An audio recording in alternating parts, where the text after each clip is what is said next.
நடிகை சாய் தன்ஷிகா நடிக்கும் யோகிடா பட விழாவில் விஷாலும் தன்ஷிகாவும் காதலிக்கும் விஷயத்தை நேற்று பகிர்ந்திருந்தனர். இவர்களுடைய திருமண தேதியும் அறிவிக்கப்பட்டிருந்தது. அதைத் தொடர்ந்து அந்த மேடையில் எதிர்பார்க்காத இன்னொரு சம்பவமும் நடைபெற்றது.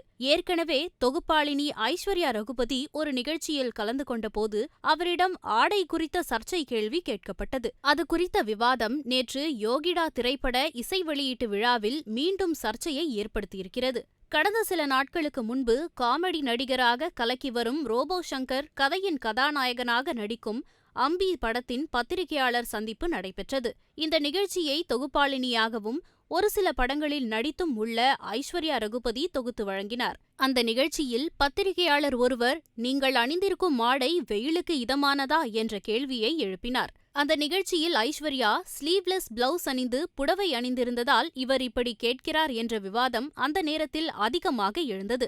அதற்கு பதிலளித்த ஐஸ்வர்யா, இந்த நிகழ்ச்சிக்கும் நீங்கள் என்னிடம் ஆடை பற்றி கேட்பதற்கும் சம்பந்தமில்லை என்று விளக்கம் கொடுத்திருந்தார். மேலும் இந்த கேள்விக்கு பதிலளிக்க விருப்பமில்லை என்று கூறி தவிர்த்துவிட்டார். இந்த நிலையில் இது சம்பந்தமான செய்திகள் வெளியாகி அந்த பத்திரிகையாளருக்கு எதிராக கண்டனங்கள் வெளியான நிலையில் தான் தவறாக எதுவும் கேட்கவில்லை என்றும் வெயிலை சமாளிப்பது குறித்து அந்த நிகழ்ச்சியில் ஐஸ்வர்யா பல டிப்ஸுகள் கொடுத்தார். அப்போதுதான் இந்த கேள்வியை கேட்டதாகவும் அந்த பத்திரிகையாளர் விளக்கமளித்துள்ளார். இருப்பினும் இந்த விவகாரம் சர்ச்சையையும் விவாதத்தையும் ஏற்படுத்தி வருகிறது.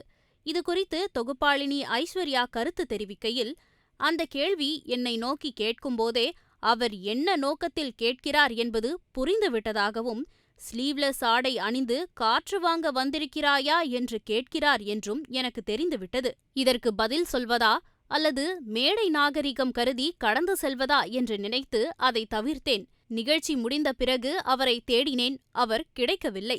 இதற்கெல்லாம் ஆரம்ப புள்ளியாக வெற்று விளம்பரத்துக்காக பல மேடைகளில் கோமாளித்தனமாக நடந்து கொள்ளக்கூடிய ஒரு நடிகர் என் கழுத்தில் மாலை போட்டதை அப்போதே கண்டித்திருக்க வேண்டும். எல்லோரும் சொன்னதைப் போல போலீசில் புகார் கொடுத்து அவரை உள்ளே தள்ளி இருக்க வேண்டும்.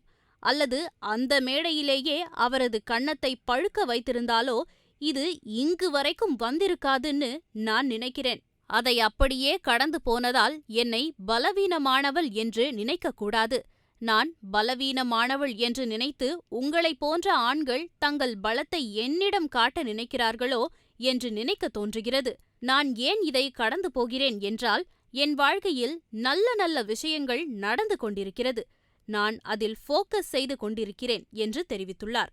ஏற்கனவே கூல் சுரேஷ் பங்கேற்ற நிகழ்ச்சியில் அவர் ஐஸ்வர்யாவுக்கு மாலை போட முயற்சிக்க அதை அவர் தடுத்து முறைத்ததுடன் அந்த நிகழ்ச்சியை சுமூகமாக கையாண்டார்.